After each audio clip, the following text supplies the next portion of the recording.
Кыргызстанда биринчи жолу 1987 Африка өлкөсүнөн келген студенттен аныкталган. 1996 жылы биринчи жолу кыргызстандык жаран катталган. 2019 жылдын 1 ноябрына карата Кыргыз Республикасында 8994 жаранда АИФ инфекциясы катталган. АИФ инфекциясы жыл сайын болжолдуу түрдө 700-800гө жакын кишиден табылып келет да. Өткөн жылда 2018 бир жылдын ичинде 820 кишиден ушул АИФ инфекциясы табылган. Быйылкы бул 10 айдын ичинде 642 адам катталган.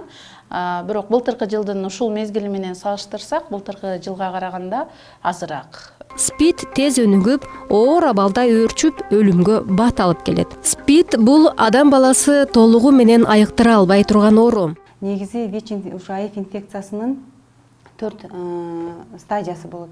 Биринчи стадиясы деп коет, ал анда болсо эч кандай симптомдор билинбейт. Мындай симптомсуз стадия деп айтылат да. Анан экинчи стадиясында уже адамдардын ар кандай ал бүт бар биздин жанагы атайын клиникалык протоколдо бүт жазылган. Киши бир аздан арыктай баштайт, температура боло баштайт, жанагы лимфатический бездер деп коет, ошолор кичине чоочуп чоңое баштайт. Кандайдыр суук тийгендеги симптомдорду мындай татаал түрүндө өтөт да, ар бир эле эме. Бул оору баягы иммундук системанын жетишсиздигинен келип чыккан үчүн ар кайсы вирустарбы, микроббу, бактериялардын баары тең өздөрүнүн чакырган оорулары оор абалда өтөт. Канчалык биз айтабыз баягы канда канчалык вирустун көлөмү чоңойгон сайын ошончолук иммунитет түшө баштайт дагы, ар кайсы оорулардын эмелери көбөйө баштайт. Эң акыркы стадиясы бул СПИД стадиясы деп айтылат. Биз ошол стадияга жеткизбеш үчүн, если канчалык адам ошо ооруганын билгенде канча эртерээк дарыланууну баштаса, бул 4 стадияга чейин мындай жетиши деле болбойт да, жетпейт деген сөздү билгизет. ВИЧ адамдын организминде пайда болгондон тартып, СПИДке өөрчүп кетүү убагы 6 айдан тартып 15 жылга чейин созулушу мүмкүн. Бул ВИЧ анан СПИД бул өзү эки чоң айырмалуу нерсе деп айтсак болот.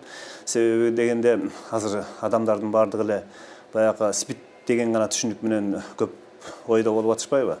Мына ошол учурдан азыр ВИЧ бул адамдын иммундук жетишсиздигине алып келген вирус. Ал эми СПИДте болсо ушул АИФ вирусу жуккандан кийин жылдар, айлар өткөндөн кийинки адамдын ушул иммундук системасы жабыркагандан кийин коюлуучу диагноз. СПИД 3 жол менен жугат. Биринчиси таза эмес шприц же ийне аркылуу, экинчиси жыныстык катнаш аркылуу, үчүнчү иммундук жетишсиздик вирусун жугузуп алган энеден балага. Ийне сайынып алган ар бир адам бир эле шприц жана идиштен баңгизат соруп алган учурда да СПИД жугузуп алуу коркунучу бар. Бул АИФ инфекциясынын вирусу сырткы эмеде ал туруштугу абдан ылдый. Бул 50 градуста кайнатканда 50 градустун ичинде эле ал уже жок болот да, өлөт деген билет. Если сыртта күндүн нуру тийип атса же топуракка жатып ушинтип калса, ал да сакталбайт. Ал только мындай свежий кан деп коет го, ошондо анан кийин жанагы жыныстык суюктуктар болот, ошолордо гана жашайт да, какой-то бир 3 күндүк, 4 күндүк эле убакытта эле болушу мүмкүн. Если замороженный случайларда 70 градуста ал кичине көпкө жашайт. А если мындай эмелерде ал туруксуз.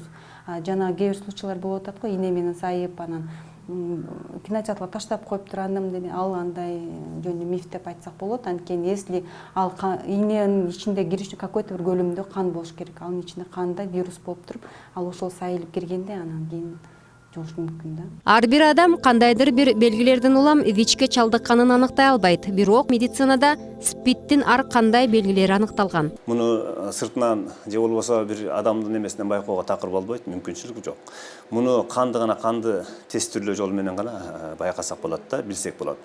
Эге ушул ВИЧ илдетине чалдыккандан кийин, ушул тестирлөөдөн өткөндөн кийин эгер аныкталып калса, аны сөзсүз азыркы учурда АРВ препараттар дейбиз, терапиясы да жүргүзүлөт да.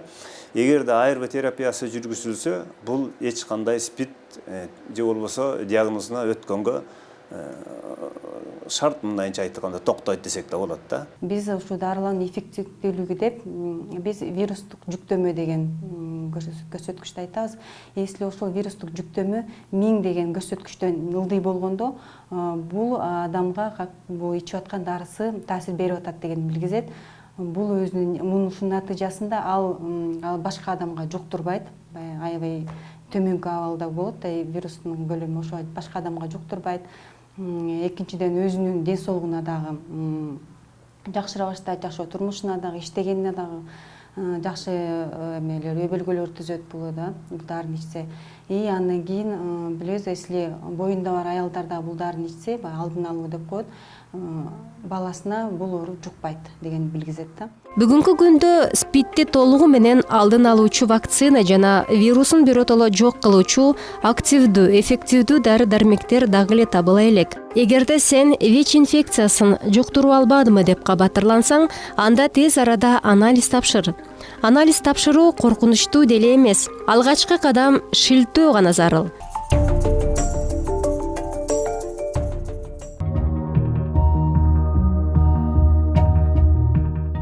Кургак учук оорусу бул кургак учуктун ачык формасы менен ооруган адамдан аба нымчалары аркылуу дени сак адамга жугуп калуучу инфекциялык оору болуп эсептелинет.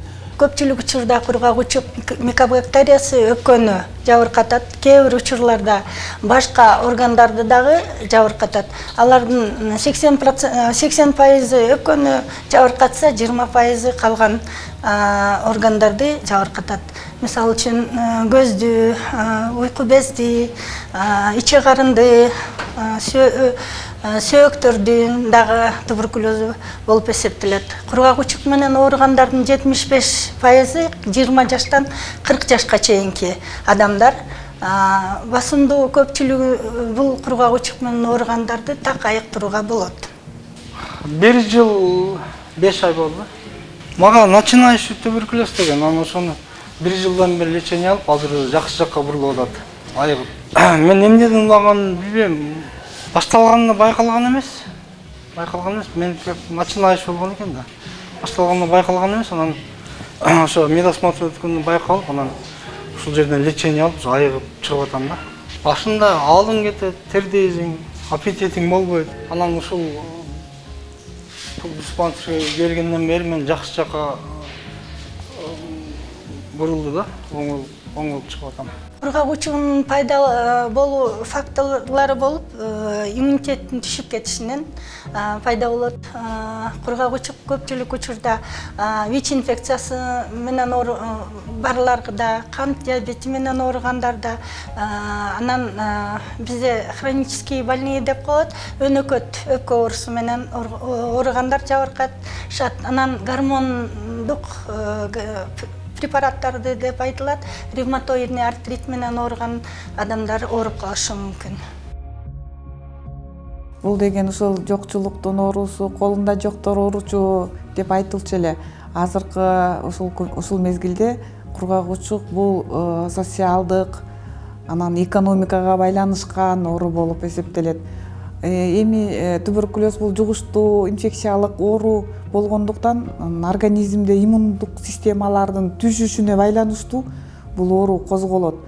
Жанагы социалдык, экономикага байланыштуу оору дегендин себеби ошол экономикабыз аябай ылдый болсо, жашоо турмушубуз оор болсо, ошонун организмде жетиштүү заттар, микроэлементтер, витаминдер жетишпей калганда иммундук системалардын абалы төмөндөйт.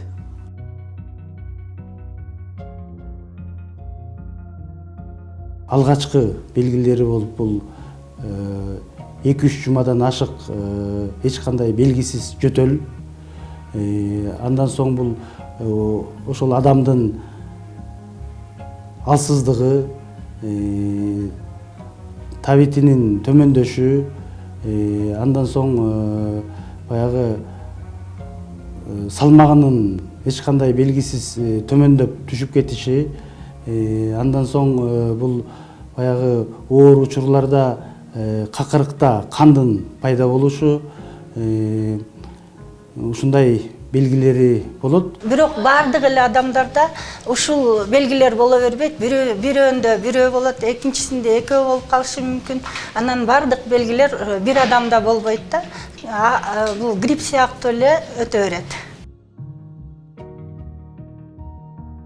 Бул ушул кургагучук менен ооруган баланын өпкөсүнө суу толуп кеткен формасы. Бул ушул өпкөдөгү суу.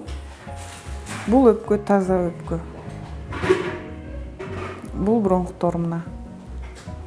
Азыр ушул сууну алганда бул өпкө ордуна келип, анан суунун алдында калган жанагы эгер болсо жарачалар көрүнөт. Ушул сууну алып туруп, анан лабораториялык изилдөөгө беребиз. Ошондон туберкулёздун бар экенин, жок экенин толук айтып берет. 2013-жылы немецкий банк развития тарабынан улуттук фтизиатрия борборуна лаборатория, заманбап лаборатория салынып бүгүнкү күндө иштеп жатат. Мындай лаборатория бул борбордук Азияда дагы жок. Анткени бардык баягы ошол фундаментинен баштап ичиндеги жабдыктардан бери бул немецкий банк тарабынан каржыланып бүгүнкү күндө иштеп жатат. Ал жерде кандай экмалар өткөзүлөт? Бул бардык республика боюнча камсыз кыла турган лаборатория, кургагучук суроолору боюнча.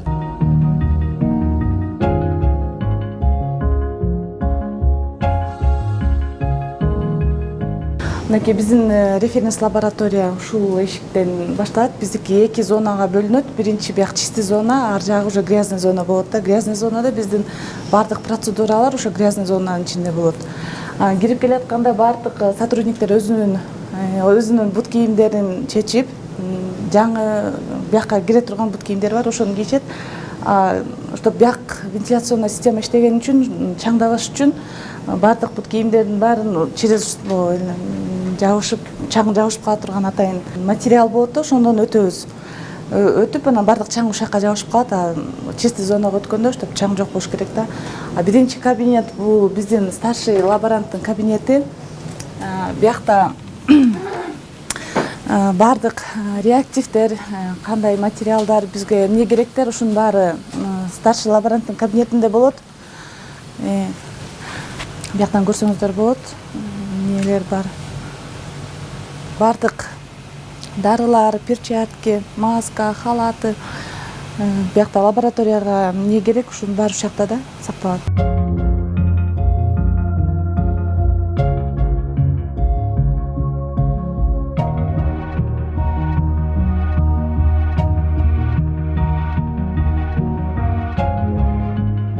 Кургагучуктун сезимтал формасы, анан туруктуу формасы болуп экиге бөлүнүп атат. Акыркы кездерде биринчи табылгандардын ичинен 40%га жакыны биринчи очередде эле ошо туруктуу формасын болуп эсептелип атат да. Биз сезимтал формасын болсо 6 айдан 9 айга чейин дарылап айыктырсак, туруктуу формасы 9 айдан 20 айга чейин.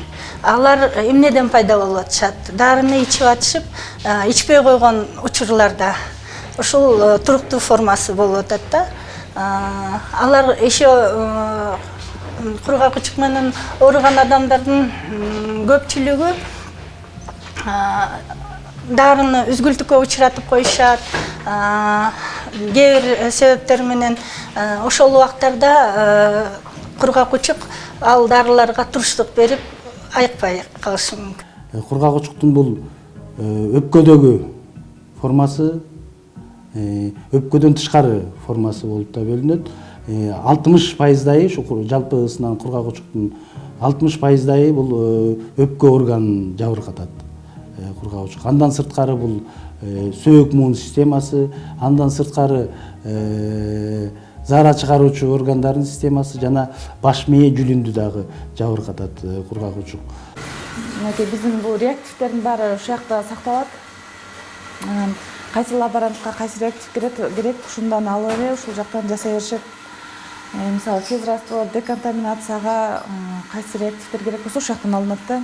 Ушул кабинеттен баары жасап, анан кийин бул автоклавка салышып, ушул автоклавтан стерилизация кылып, анан кийин ишке киргизип алышат.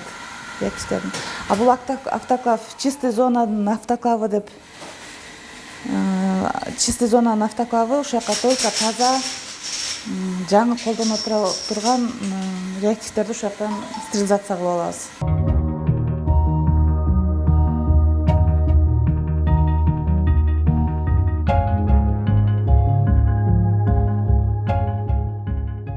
Бул жерде баягы какырыктын микроскопиясы жасалат.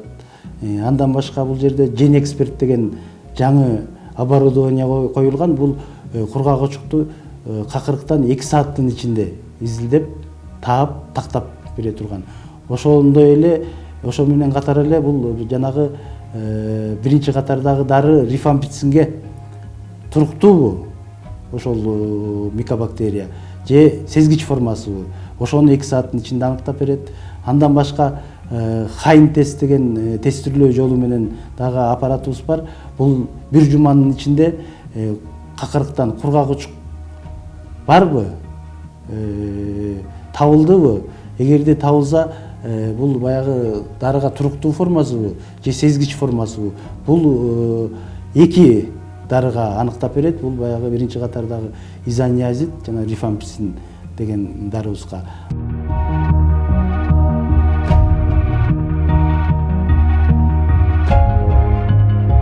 Бул кабинет микроскопный деп аталат. Бул кабинет бияктан только микроскопия, валидация ушул кабинеттен жүрөт. Азыр бизге жаңы база кирген. Ошо базадан кыздар сразу микроскопияны карап, анан результатын сразу бул базага түшүрүшөт. Мынакей биздин микроскоптор бул ушул тарапта только цельнейсин боюнча карайбыз. Бул тарапта аураминди карайбыз да, ошондо эки бөлүнөт. Ошондо аурамин менен крастеткенде ушул бул микроскоптон карайбыз, цельнейсин менен крастеткенде бул микроскоптон карайбыз. Бардык направленияларды регистратурадан жазып бияка беришет. Сразу микроскоптон карап, результатын алып, направленияга түшүрүшөт. Направление түшүргөндөн кийин валидацияга бул жака ассемблежеге беришет. Ассемблеже бул компьютерден карап, валидация жасап, баарын тууралап карап туруп, андан кийин кайра регистратурага өткөрүп берет направленияны.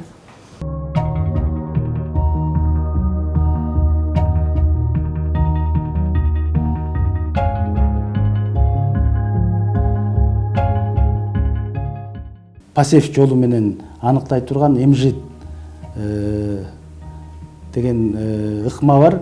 Бул жерде кургак учуктун баягы таякчасын аныктап, жана дарылардын биринчи катардагы дарылардын, экинчи катардагы дарылардын сезгич же болбосо туруктуу формасын аныктап бере турган система. Андан башка мына жаңы гана оборудование кирди. Бул секвенирование полного генома дейт. Бул баягы кургак очуктун микобактериясынын ДНК уровенинен, мисалы, кимден жуктуруп алды, кайсыл оорудан жуктуруп алды, ошого чейин изилдөөчү жаңы ыкма болуп эсептелинет. Бул ишке кирилгени мына 3 айдын гана жүзү болду.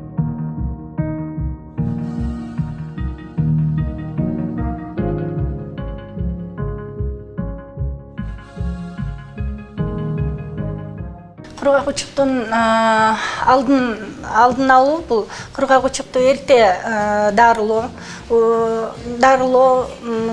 эрте баштоо керек да. Экинчисинен кургак учук менен ооруган оорулуу үзгүлтүксүз дарыланышысы керек. Оорулуу өздүк санитардык гигиенасын сакташ керек. Анан кургак учук менен ооруган адамдын бөлмөсүн тез абасын алмаштырып турушу керек.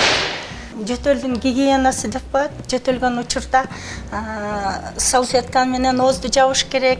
Таптакыр болбой калса, мындай чыканакты алып жаап, башка адамдарга жугузбаш үчүн. Кургак учуктан азыркы учурда толук 100% айыгып кетсе болот. Эгерде ошол оору убагында табылса, оорулуу убагында медициналык мекемеге кайрылса, жана аныкталып тез аранын ичинде ошол кургак учук диагнозу коюлса, жана ошону менен катар эле убагында тез аранын ичинде дарылоого жөнөтүлсө, бул оорудан азыркы учурда 100% сакайып кетсе болот.